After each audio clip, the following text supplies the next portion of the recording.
Assalamualaikum warahmatullahi wabarakatuh. Saya Sastri Damstika, NIM 050101222031. Video ini merupakan pemenuhan tugas ujian tengah semester mata kuliah Fatwa dan Jurisprudensi. Di dalam video ini, saya akan memaparkan beberapa permasalahan hukum keluarga yang akan saya analisis dengan menggunakan beberapa fatwa. Untuk video yang pertama, saya mengambil dari akun YouTube Al-Basyah TV dengan tokoh Buya Yahya. Di dalam video ini terdapat permasalahan hukum, yakni sebuah pertanyaan, dosakah seorang istri jika menolak untuk melayani suami yang KDRT? Yang mana pertanyaan ini muncul karena dilatar belakangi oleh permasalahan yang mana seorang istri ini mendapatkan perlakuan kasar atau kekerasan dalam rumah tangga oleh suaminya, mulai dengan dipukul sampai diomong, dikata-katain dengan perkataan yang kurang pas atau dengan nada yang tinggi dan dengan menggunakan bahasa hewan. Dan di suatu ketika juga sempat didengarkan atau diketahui oleh anaknya. Kemudian di satu malam si istri ini mendapat perlakuan kasar lagi hingga telinga dari sang istri ini mengeluarkan bercak darah. Kemudian pada malam harinya si suami ini meminta untuk dilayani oleh sang istri karena sang istri masih merasakan sakit hati dan perasaan tidak terima. Si istri ini menolak dan enggan untuk melayani suaminya. Dari pertanyaan tersebut, Buya Yahya memaparkan beberapa argumentasi hukum. Yang pertama, Buya Yahya menekankan bahwa dalam kondisi seperti ini, tindakan kekerasan dalam rumah tangga yang dilakukan oleh suami kepada istri merupakan bentuk kedoliman atau tindakan yang tidak dapat dibenarkan. Karena ketika suami menyakiti seorang istrinya meskipun dalam keadaan marah, itu menunjukkan bahwa seorang suami itu ada di dalam lingkaran yang menunjukkan ketidakstabilan mental dan emosi, dan juga merupakan bentuk tindakan yang tidak sehat. Di dalam agama Islam, seorang suami tidak boleh atau tidak seharusnya melakukan kekerasan dalam rumah tangga kepada istrinya sekalipun istrinya itu melakukan suatu kesalahan. Karena jika hal itu terjadi, maka seorang istri berhak untuk meminta cerai kepada sang suaminya. Buya Yahya juga menjelaskan dan menekankan bahwa kekerasan di rumah tangga yang dilakukan oleh seorang suami kepada seorang istri itu dapat menimbulkan ketraumaan yang sangat memberikan efek besar kepada istri dan juga anaknya. Oleh karena itu, jika istri itu merasa tidak aman kepada suaminya akibat perlakuan suaminya, maka istri ini dihukumi tidak berdosa apabila dia menolak untuk melayani suaminya. Karena hal ini ditujukan untuk menjaga kestabilan mental dan juga psikis dari si istri. Selain itu juga sebagai bentuk penjagaan kesehatan mental dan juga emosional bagi sang istri. Dan jika seorang suami ini tidak mau berubah, maka sah bagi sang istri untuk meminta cerai kepada sang suami. Dari permasalahan hukum dan juga argumentasi hukum yang telah dipaparkan oleh Buya Yahya, di sini saya akan menganalisis menggunakan teori fungsi fatwa. Dalam kasus ini, fatwa TAID menguatkan hukum yang telah ditetapkan oleh negara mengenai hak istri dalam pernikahan, termasuk menolak ajakan suami apabila melakukan KDRT. Hal ini sejalan dengan Peraturan Undang-Undang Nomor 23 Tahun 2004 tentang penghapusan KDRT mengenai perlindungan hak-hak istri. Di dalam agama Islam, seorang suami diwajibkan memperlakukan istri dengan perlakuan yang baik. Hal ini sesuai dengan firman Allah pada surat An-Nisa ayat 19 yang artinya berbunyi, "Kaulilah istrimu secara patuh." Kemudian menurut fatwa Islahi di sini memperbaiki pemahaman mengenai tindakan menormalisasikan pemaksaan di dalam hubungan rumah tangga.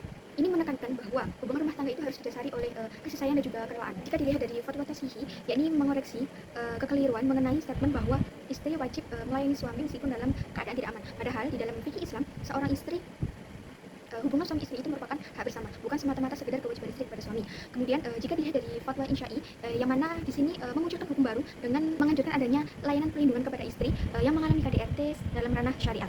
Baik, mengenai identifikasi fatwa yang kedua atau analisis fatwa yang kedua ini, saya mengambil video dari akun TikTok Nini Arianti, yang mana di dalamnya terdapat tokoh Syekh Dr. Aziz Farhan, yang mana di sini terdapat permasalahan hukum, yakni sebuah pertanyaan mengenai bolehkah membatasi anak, yakni cukup 2 atau 3 saja karena didasari alasan tingginya biaya hidup.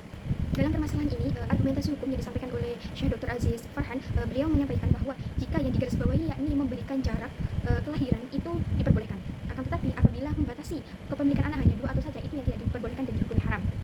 Sehingga seseorang tidak boleh mengatakan atau menggunakan alasan biaya hidup itu tinggi sebagai alasan untuk membatasi memiliki anak. Karena pada dasarnya rezeki itu didatangkan dan juga diatur oleh Allah, dan seakan-akan kedatangan anak itu bisa mendatangkan rezeki. Disebutkan pula ada seseorang yang datang kepada ulama, beliau mengeluh mengenai banyaknya pengeluaran nafkah yang dikeluarkan karena memiliki anak. Kemudian ulama bertanya kepada seseorang tersebut, bisakah engkau datangkan membuktikan rezeki yang didatangkan selain dari Allah? Seseorang tersebut menjawab bahwa semua rezeki itu datang dari Allah. Nah, memberi batasan untuk memiliki anak itu tidak diperbolehkan dan haram, karena pada dasarnya rezeki itu dibawa atau anak itu dapat mendatangkan rezeki yang diberikan oleh Allah. Dari permasalahan hukum dan juga argumentasi hukum yang telah dijelaskan oleh Syekh Dr. Aziz Farhan, di sini saya akan menganalisis menggunakan beberapa teori fungsi hukum, teori fungsi fatwa. Yang pertama yakni saya menggunakan teori fatwa Taidi.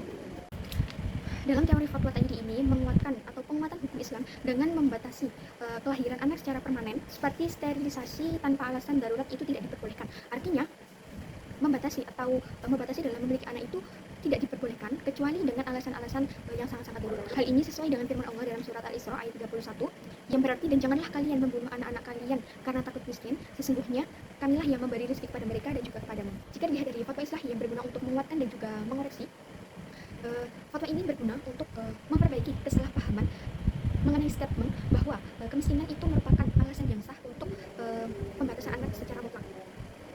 Padahal di dalam Islam hal demikian tidak dibenarkan, karena sesungguhnya dengan kedatangan anak rezeki itu dapat mendatangkan atau menarik rezeki untuk kita. Jika dilihat dari fatwa tasihih yang artinya membenarkan, fatwa ini berguna untuk meluruskan pemikiran mengenai bahwa memiliki anak dalam jumlah banyak itu akan menyebabkan kesulitan ekonomi. Padahal Allah Subhanahu wa taala telah berfirman atau telah menjelaskan bahwa setiap anak akan datang dengan rezekinya masing-masing.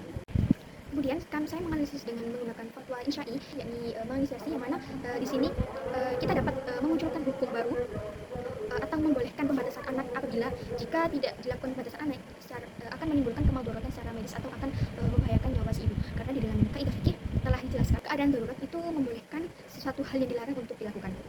Memasuki pada identifikasi fatwa yang terakhir, yakni mengenai video yang saya ambil dari akun YouTube Dunia Akhirat yang ditokohi oleh Buya Yahya. Di sini terdapat permasalahan hukum, yakni ada seorang istri menikah dengan sebutan pernikahan batin dengan seorang laki-laki, yakni suaminya, yang mana dia percaya bahwa yang dikatakan suaminya, yakni mengenai pernikahan batin itu sah dan diperbolehkan. Kemudian si istri ini merasa bahwa dia telah melakukan akad dan juga telah terikat dengan suaminya dan dia tidak menerima laki-laki lain. Kemudian setelah itu si istri ini hamil, dan setelah melahirkan anak dia baru meresmikan atau menjadikan perkawinannya secara sah. Nah, di sini si istri ini menanyakan kepada Buya Yahya apakah status seorang anak ini itu dapat dinasabkan kepada bapaknya, dan juga apakah status anak ini tergolong ke dalam anak zina, dan apakah nikah batin itu dihukumi halal atau haram. Buya Yahya mengatakan bahwa nikah batin itu memiliki pengertian atau definisi yang tidak jelas di dalam fikih Islam. Dalam hukum Islam, nikah batin itu seringkali dianggap sebagai sebutan atau istilah-istilah yang tidak jelas dan juga tidak resmi. Syarat sahnya terjadinya pernikahan itu terdiri dari dua orang saksi, wali, dan juga akad nikah yang sah. Jadi apabila pernikahan yang dilakukan itu tidak memenuhi syarat-syarat sahnya pernikahan, otomatis pernikahan batin itu tidak dihukumi sah atau halal, melainkan dianggap tidak sah dan juga haram. Begitupun anak yang dilahirkan. Jika pernikahan batin itu tidak dianggap sah, otomatis anak yang dilahirkan itu disebut sebagai anak zina, dan otomatis anak tersebut tidak mendapatkan garis nasab dari ayahnya. Akan tetapi Buya Yahya juga menekankan apabila pernikahan batin itu dilakukan dengan memenuhi syarat-syarat yang sah, yang sesuai dengan syariat, maka meskipun pernikahan tersebut tidak dicatatkan secara resmi dalam catatan pernikahan, maka pernikahan tersebut dihukum sah dan anak memiliki hak nasab kepada ayahnya. Buya Yahya juga menekankan kita sebagai seorang perempuan agar tidak mudah terpengaruh dengan ajakan-ajakan yang tidak jelas, karena hal ini menunjukkan bahwa jalan yang halal itu sangat penting dan juga diperlukan dalam melakukan pernikahan dalam agama Islam. Berdasarkan pemaparan permasalahan hukum dan juga argumentasi hukum yang telah didapatkan oleh Buya Yahya, saya akan menganalisis menggunakan 4 teori fungsi fatwa. Yang pertama, yakni jika dilihat dari fatwa Taidi yang artinya menguatkan, fatwa ini menguatkan aturan negara bahwa pernikahan itu harus dicatatkan secara resmi guna untuk mendapatkan pernikahan yang sah secara negara dan juga demi mendapatkan kemaslahatan bersama. Kemudian jika dilihat dari fatwa Islahi, ini membenarkan pemikiran mengenai bahwa nikah batin itu cukup dilakukan dengan menggunakan ijab dan qabul tanpa adanya saksi dan wali. Padahal di dalam fikih Islam pernikahan itu harus terdiri dari dua orang saksi dan juga wali dan juga ijab qabul. Maka apabila pernikahan itu tidak terjadi atau tidak dihadiri oleh dua orang saksi atau dua orang atau wali, maka pernikahan tersebut dapat dihukumi tidak sah. Kemudian mengenai jika dianalisis dengan fatwa tasihih, fatwa ini mengoreksi mengenai pandangan bahwa nikah batin itu cukup dilakukan dengan akad tanpa adanya pencatatan yang resmi. Padahal jika dilihat berdasarkan hukum negara, itu pencatatan pernikahan itu wajib dilakukan agar pernikahan itu dapat diakui secara resmi oleh negara dan juga agama. Pencatatan pernikahan ini juga diperuntukkan untuk memberikan perlindungan kepada si istri dan juga kepada anak-anak yang akan lahir nanti. Pencatatan ini mampu memberikan perlindungan dan juga penguatan hukum yang nantinya akan berguna untuk kehidupan ke depan dalam berkeluarga sang istri dan juga anak apabila terjadi hal-hal yang tidak diinginkan. Kemudian jika dilihat dari fatwa Insyai, di sini terdapat peraturan atau tata cara dalam melakukan pernikahan secara modern yang mana dilindungi secara hukum negara dan juga agama, dan juga sebagai bentuk penegasan bahwa pernikahan batin itu merupakan suatu bentuk pernikahan yang tidak sesuai dengan prinsip-prinsip pernikahan di dalam Islam dan sebaiknya tidak dilakukan dan harus dihindari. Demikian pemaparan tugas ujian tengah semester fatwa dan jurisprudensi dari saya dan juga analisisnya. Apabila terdapat kesalahan, saya mohon maaf. Wassalamualaikum warahmatullahi wabarakatuh.